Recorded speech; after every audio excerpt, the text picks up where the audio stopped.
ॐ ज्ञानतिमिरान्धस्य ज्ञानाञ्जनशलाकया चक्षुरुन्मिलितं येन तस्मै श्रीगुरुवे नमः।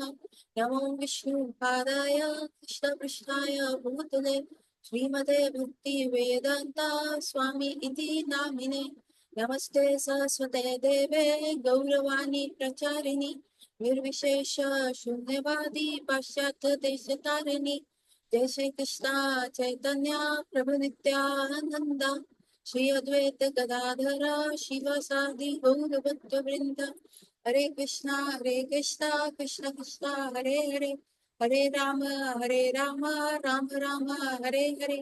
वाञ्छाकल्पतरुभ्यश्च कृपा सिन्धुभ्येव च पतितानां पावनेभ्यो वैष्णवेभ्यो नमो नमः।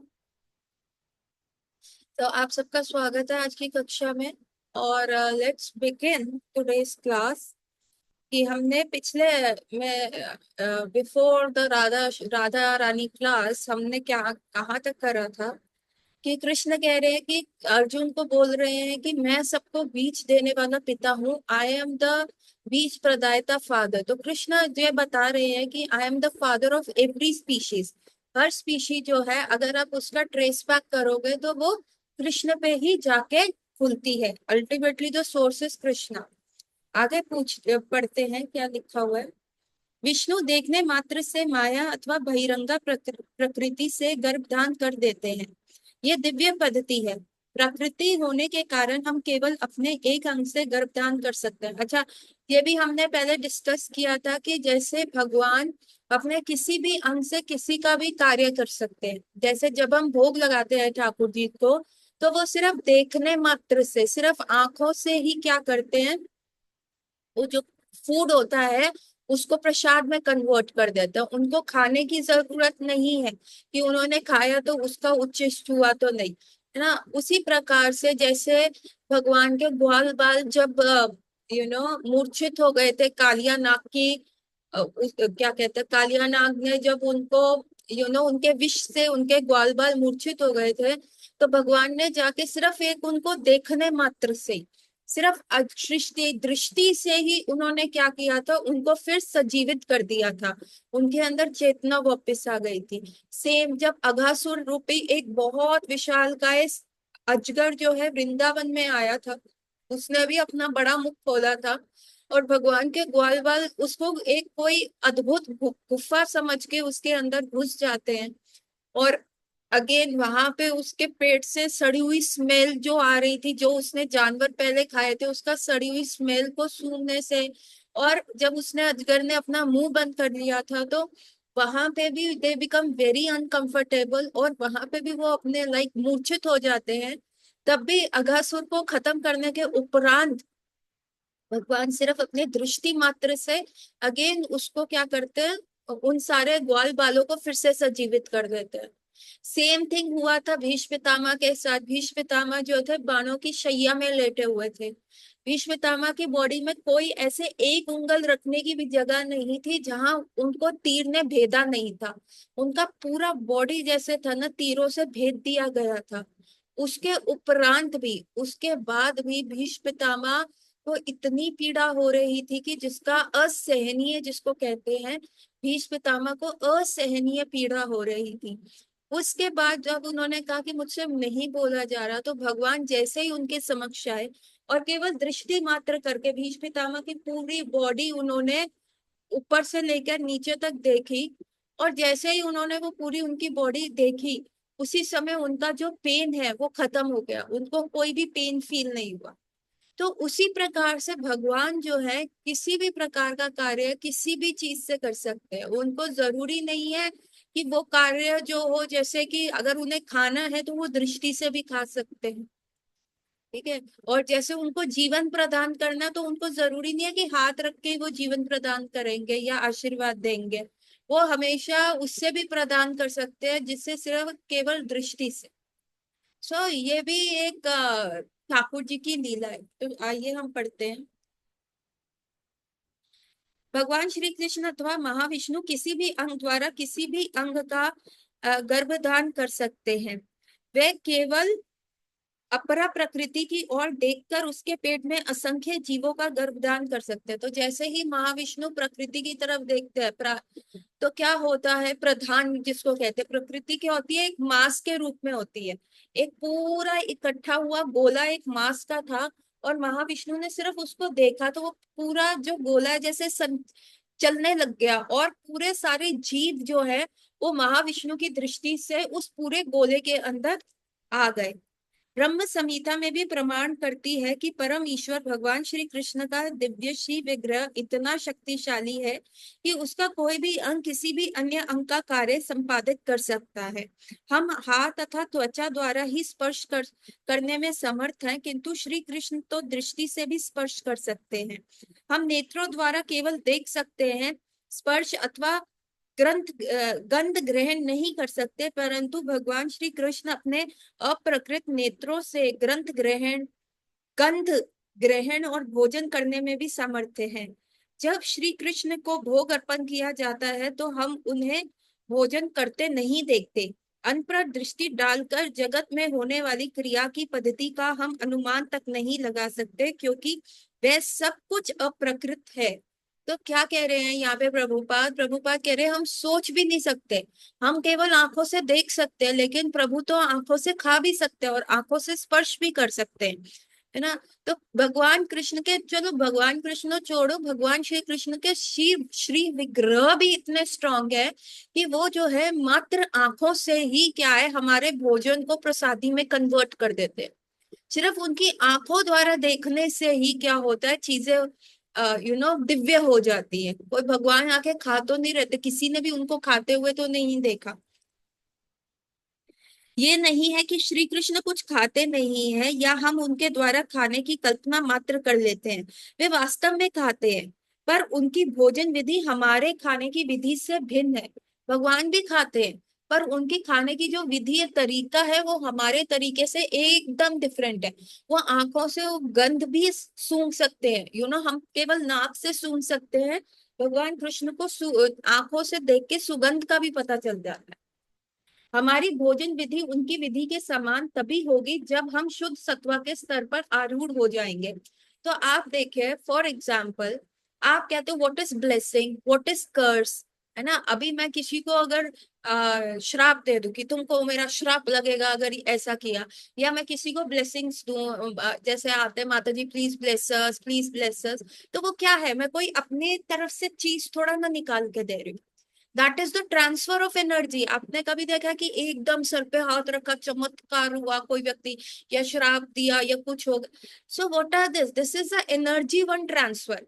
अभी जितनी मैं माला करूंगी, है ना, जितना मैं माला करती रहूंगी, चैंट करूंगी और अच्छे तरीके से शुद्ध नाम लेने का प्रयास करूंगी, उतना ही मेरी बॉडी की ऊर्जा, मेरी बॉडी की शक्ति बढ़ जाएगी।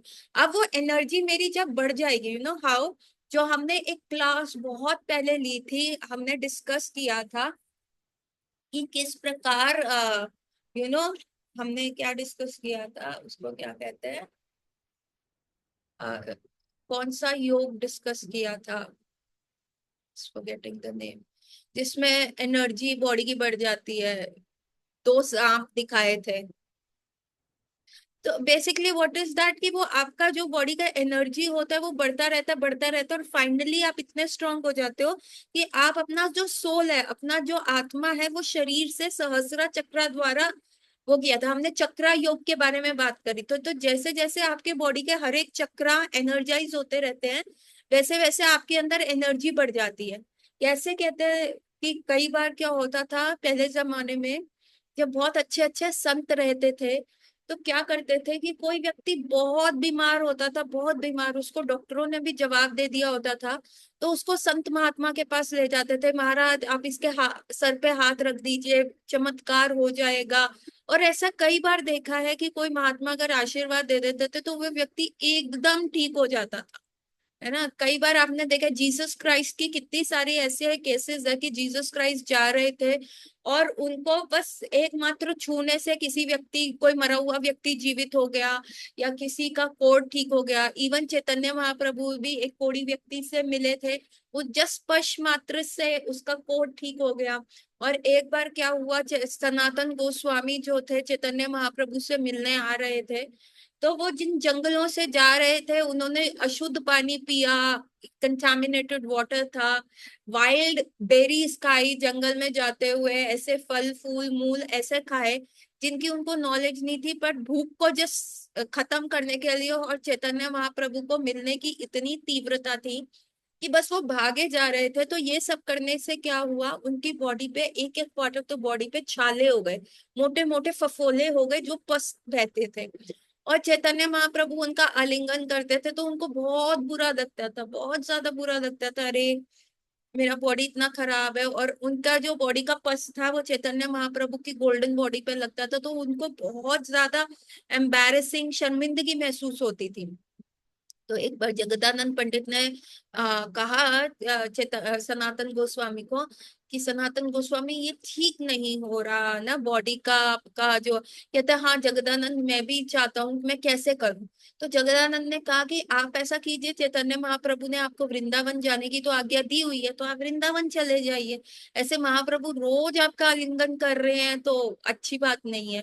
तो सनातन गोस्वामी ने कहा अरे ये तो आपने बहुत अच्छा आइडिया सुझाया, मेरे को आज्ञा तो मिली हुई है, तो मैं तो सेवा कर सकता हूँ वहां वृंदावन जाके। तो सनातन गोस्वामी जो है चैतन्य महाप्रभु से मिलने गए और उन्होंने कहा महाप्रभु अब मुझे आज्ञा दीजिए, मैं वृंदावन जा रहा हूँ, मुझे जगदानंद की भी आज्ञा मिल गई है। तो जब चैतन्य महाप्रभु ने पूरा वृतांत सुना तो चैतन्य महाप्रभु ने कहा अरे वो जगह होता क्यों है, वो कल का आया लड़का तुम्हें सलाह देगा, उसको बुलाओ, मैं उसको बताता हूँ और मैं उसको डांटूंगा, ये है वो है। तो सनातन गोस्वामी बड़ा रोने लगे, कहते हैं आप मुझे अपना नहीं मानते, आप जगदानंद को मानते हैं, क्योंकि जिसको अपना मानते हैं उसी पे क्रोध किया जाता है ना। बच्चा माँ क्या करेगी, अपने बच्चे को क्रोध करेगी, अपने बच्चे को चांटा लगाएगी। माँ पड़ोसी के बच्चे को जाके नहीं कहेगी कि बेटा तू ऐसा कर ले वैसा कर ले ये कर ले। माँ अपने बच्चे को क्रोध करके समझाती है, नहीं बेटा ऐसा नहीं करना, ऐसा करने से गलत होगा, या थप्पड़ लगाती है। तो सनातन गोस्वामी यही कह रहे हैं अरे आप तो जगदानंद को अपना शिष्य मानते हैं, मैं तो आपके लिए एग्जिस्ट ही नहीं करता, देखो आप तो उससे कितना प्रेम करते हैं। तब चैतन्य महाप्रभु सनातन गोस्वामी का आलिंगन करते हैं और जैसे ही चैतन्य महाप्रभु का स्पर्श सनातन गोस्वामी को मिलता है उनकी बॉडी एकदम चिन्मय हो जाती है, ग्लो करने लग जाती है। सारे बॉडी का जो पस था, सारी बॉडी के जो फफोले और वो थे सब खत्म हो जाते हैं।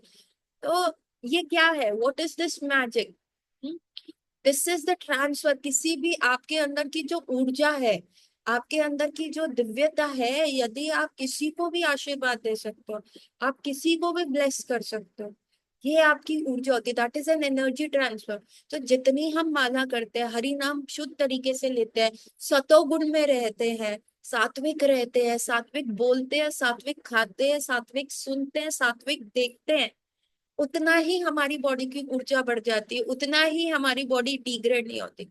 और आप देखेंगे जो बहुत गालियां देते हैं, लोगों को कर्स करते रहते हैं, दिन बात की गालियां देते रहते हैं ना, गाड़ी चलाते हुए या कुछ कैसे भी, उनका क्या होता है, ऊर्जा क्षीण हो जाती है, उनका विशुद्धि चक्र खराब हो जाता है।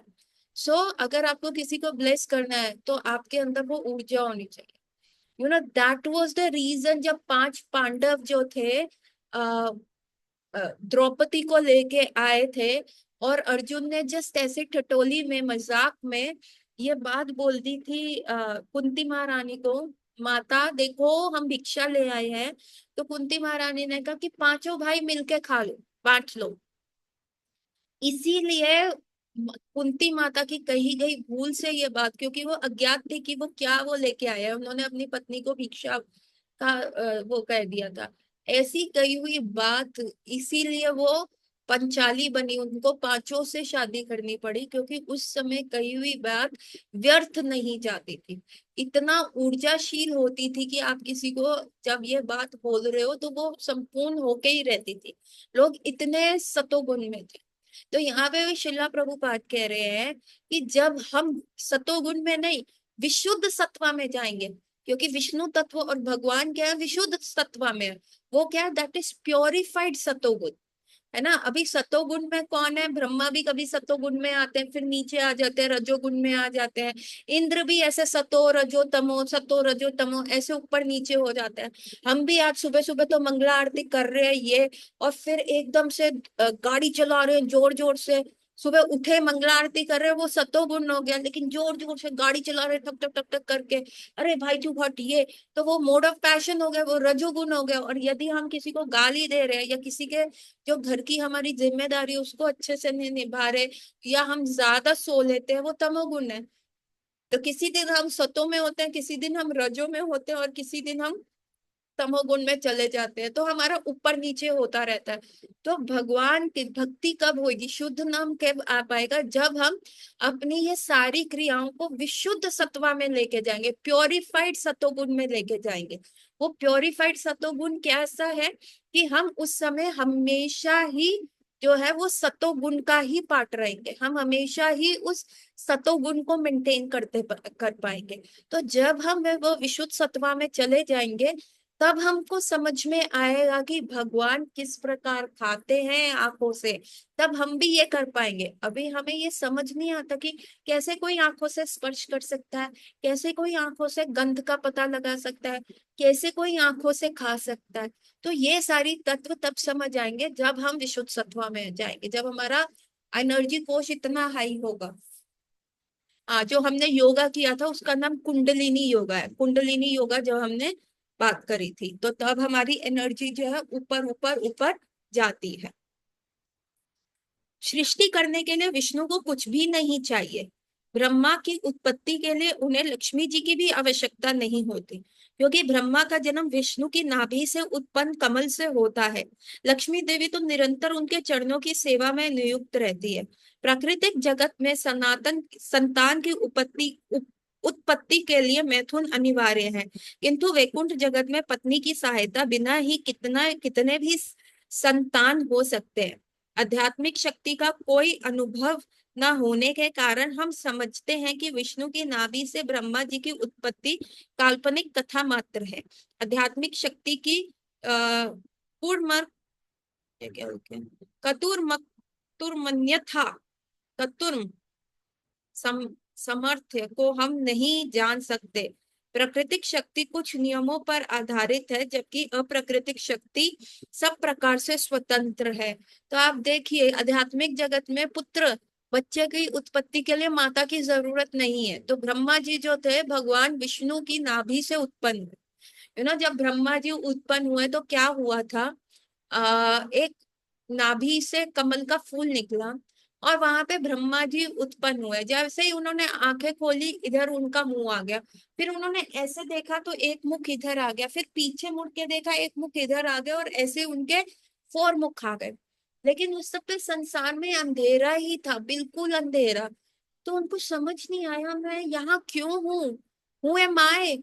अथतो ब्रह्म जिज्ञासा, जब हम ये सवाल करते हैं कि हम इस संसार में क्यों आए, हमारे जीवन का क्या लक्ष्य है, मनुष्य जीवन का क्या लक्ष्य है, हमारे अराउंड कितने सारे पशु हैं, पक्षी हैं, जीव हैं, उनमें और हमें इतना अंतर क्यों है, ये क्यों नहीं बोल पाते, ये क्यों नहीं किताबें पढ़ पाते, इनका क्यों स्कूल नहीं है। जब हम ऐसे प्रश्न करते हैं, इसको कहते हैं अथतो ब्रह्म जिज्ञासा। और ये कहाँ से आई, अथतो ब्रह्म जिज्ञासा मतलब asking the right question at right time, सही प्रश्न पूछ रहे हैं सही समय पे, है ना। ये प्रश्न कैसे आया, क्योंकि जैसे ही ब्रह्मा जी की उत्पत्ति हुई, जैसे ही ब्रह्मा जी बॉर्न हुए, तो उनके अंदर सबसे पहला जो थॉट था ये आया।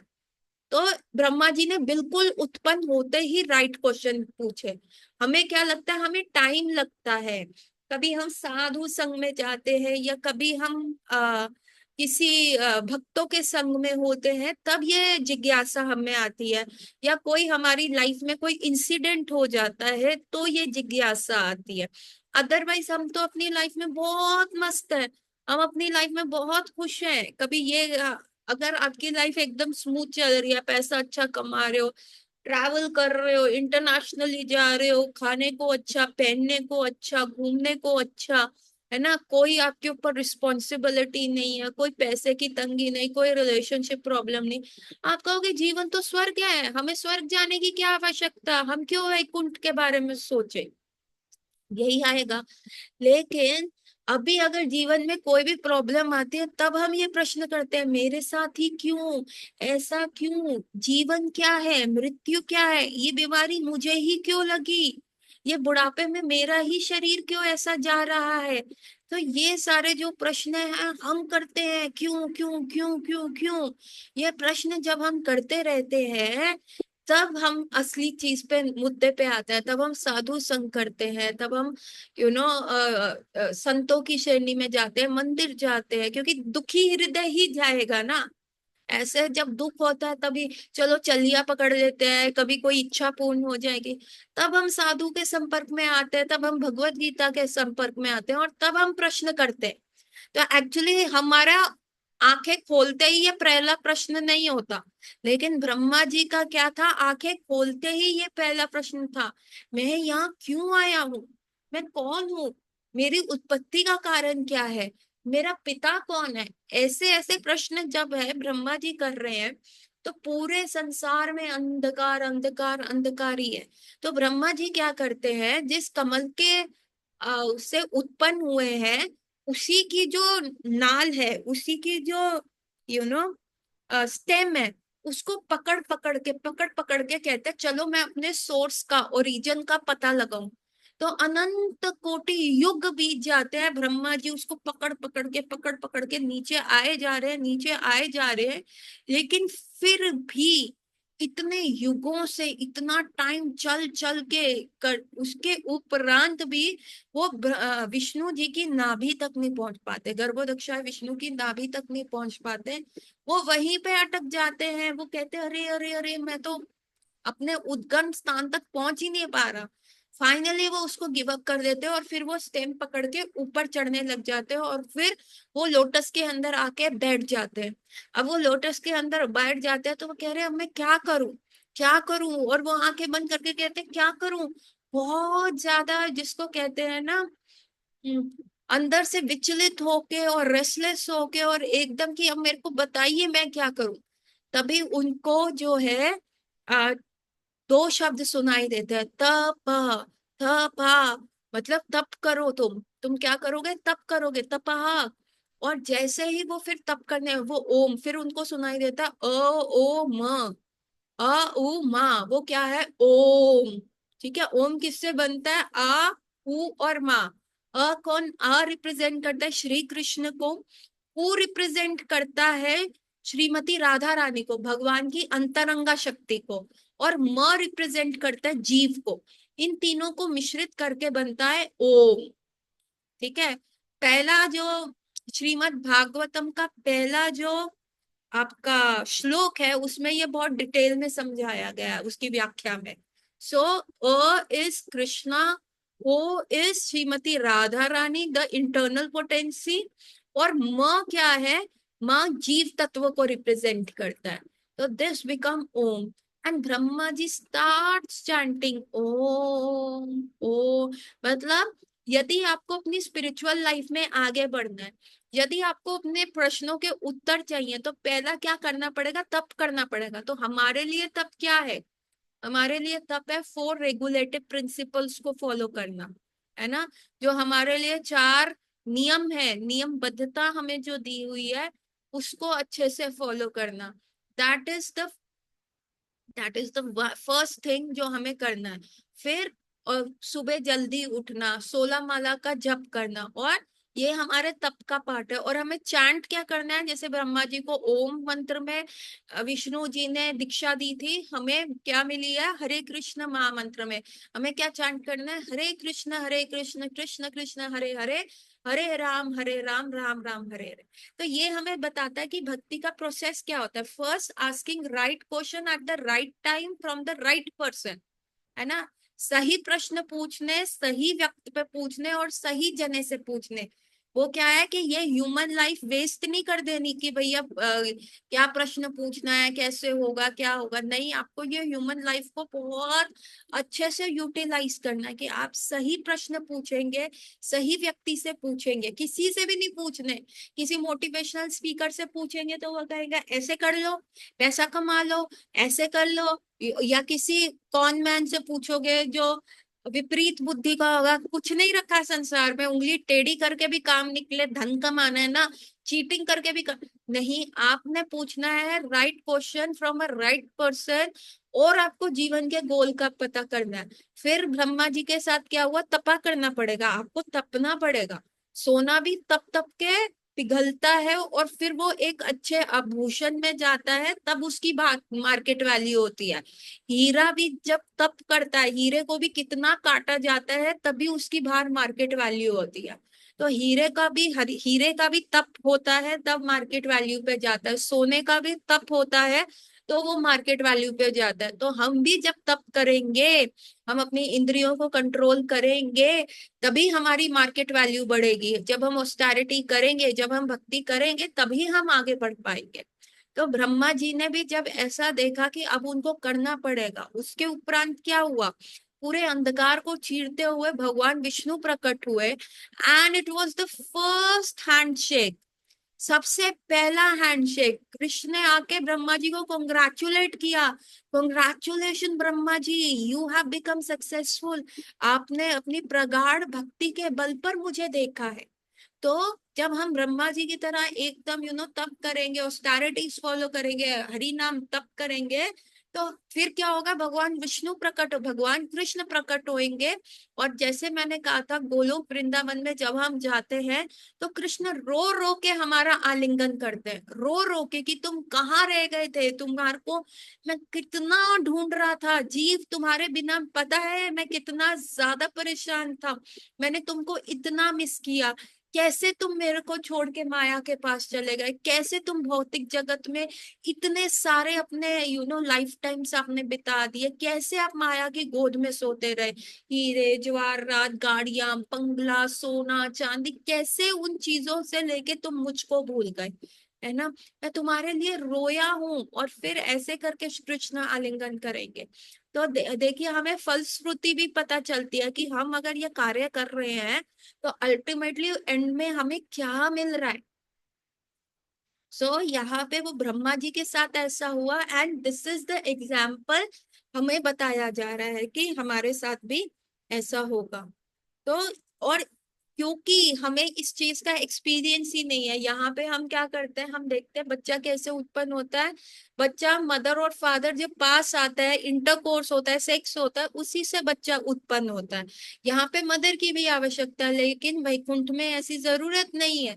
लक्ष्मी जी तो भगवान विष्णु के चरण ही दबाती रहती है और ब्रह्मा जी उनकी नाभि से उत्पन्न भी हो जाते हैं।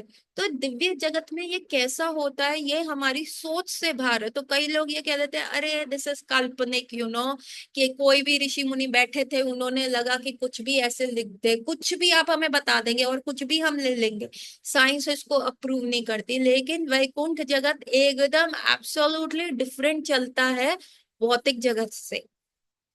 हमारे और उस जगत के नियम एकदम, जिसको कहते हैं जमीन आसमान का फर्क है। ब्रह्मा की उत्पत्ति महाविष्णु के अंश श्री गर्भोदक्षाय विष्णु की नाभि से होती है। महाविष्णु के रोमों में अखंड ब्रह्मांड बीज रूप में विद्यमान रहते हैं। उनके निश्वास के साथ वे सभी प्रकट होते रहते हैं, वो सभी प्रकट होते रहते हैं। प्राकृतिक जगत में हमें ऐसा कोई अनुभव नहीं है, पर श्वेत सत्व पसीना निकलने की प्रक्रिया हमारी इस विकृत छाया का अनुभव कर सकती है। अब भगवान के छिद्रों में से तो अनंत कोटि ब्रह्मांड उत्पन्न होते हैं, और हमारे छिद्रों में से क्या उत्पन्न होता है, हमारे छिद्रों में से बदबूदार, हमारे चित्रों में से क्या उत्पन्न होता है, बदबूदार चीजें उत्पन्न होती रहती है, जहाँ बदबू आती रहती है, ऐसी चीजें हमारे छिद्रों में से उत्पन्न होती रहती है, स्मेली स्वेट आता है ना। तो वो प्रभुपाद कह रहे हैं कि कोई कह सकता है कि भगवान की नाभि में अखंड ब्रह्मांड है और फिर उनके छिद्रों में से अखंड ब्रह्मांड निकलते, कैसे हो सकता है।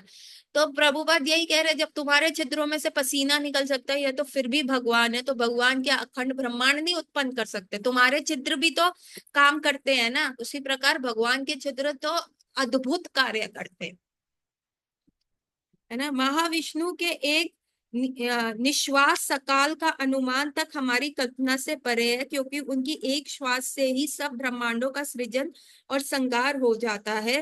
ब्रह्मा जी का जीवन महाविष्णु की एक श्वास तक सीमित है। अभी हमें पता है ब्रह्मा जी के क्या कितनी आयु है, 311 ट्रिलियन ईयर्स। मतलब मैं जीरो भी नहीं गिन सकती, 311 ट्रिलियन ईयर्स ब्रह्मा जी की आयु है। और वो जो आयु है, हमारे ट्रिलियन ईयर्स जो है वो अर्थ ईयर्स का है, और हमारे लिए वो ऐसा है कि ना समाप्त होने वाला जीवन, जैसे कि वो कभी समाप्त ही नहीं होगा। लेकिन वो 311 ट्रिलियन ईयर्स जो है वो महाविष्णु की एक श्वास है, एक सांस। महाविष्णु ने जैसे ही सांस छोड़ी तो अखंड ब्रह्मांड उत्पन्न हो जाते हैं, और जैसे ही महाविष्णु वो श्वास अंदर लेते हैं, उसी प्रकार वो सारे अनंत कोटि ब्रह्मांड फिर से उनकी बॉडी के अंदर चले जाते हैं। तुम सोचो, ब्रह्मा जी की जो आयु जो हमें ऐसी लगती है कि भैया अमृत पा रखा है इन्होंने, वो कितने सा वो 311 ट्रिलियन ईयर्स जो है महाविष्णु की एक श्वास है। हम कल्पना भी नहीं कर सकते, तभी इसको कहा जाता है अचिंत्य, जिसका आप चिंतन तक नहीं कर सकते, कि मतलब आप एक कॉन्शियसनेस, आपकी सोच से भी बियॉन्ड है ये spiritual world. And you know the scientist ने जो स्पेस का वॉइस कैप्चर करने का प्रयास किया, बहुत स्ट्रॉन्ग स्ट्रॉन्ग रिकॉर्डर्स लगा के, and they were surprise to know the space में जो मिल्की वे है, जिसको आकाश गंगा कहा जाता है, उस आकाश गंगा में जब उन्होंने ट्रांसमीटर्स लगा के वॉइस को कैप्चर किया, लेडीज एंड जेंटलमैन, वो वॉइस पता क्या आया? ओम। उन्होंने वो वॉइस कैप्चर किया, ओम ओम चल रहा है वहां पे। ओ, सो दैट ब्रह्मा जी ने जो वो सुना था ओम, दैट वाज गोइंग ऑन, है ना। जो ऊपर वाले जो हायर प्लानिटरी सिस्टम तक उन्होंने जाके आकाश गंगा में, that was so surprising. If Om was going, तो फिर ब्रह्मा जी तो डेफिनेटली भगवान विष्णु की नाभि से निकले हैं ना, और ओम उन्होंने सुना था। इसीलिए हमें भी कहते हैं कि जब रासलीला हुई थी, तो भगवान कृष्ण ने जब मुरली बजाई थी अपनी वेणु पे, बजाए थे नोट्स, तो every Gopi could hair, every deserving Gopi could hair. सबको ऐसा लग रहा था, उसका नाम, आधार कार्ड, उनका आयु, उनका एज, उनका बॉडी कैसे दिखती है, उसको बुलाया गया है, बिल्कुल एकदम स्पष्ट स्पष्ट शब्दों में, कि हाँ इनको बुलाया गया है, ऐसे जाना है, बुलाया जा रहा है। तो ऐसी चीज पे जब सारी गोपियां रास डांस में आई थी, और कहा जाता है कि आज भी भगवान वो वेणु बजा रहे हैं सबको बुलाने के लिए रास डांस में, पर क्या हमको सुनाई दे रही है? क्या हम उसको सुन पा रहे हैं? बिल्कुल भी नहीं, हम तो बिल्कुल वो चीज सुन नहीं पा रहे। तो इसका क्या अर्थ है? इसका अर्थ ये है कि अभी हमारे कान छिद्र सही नहीं हुए।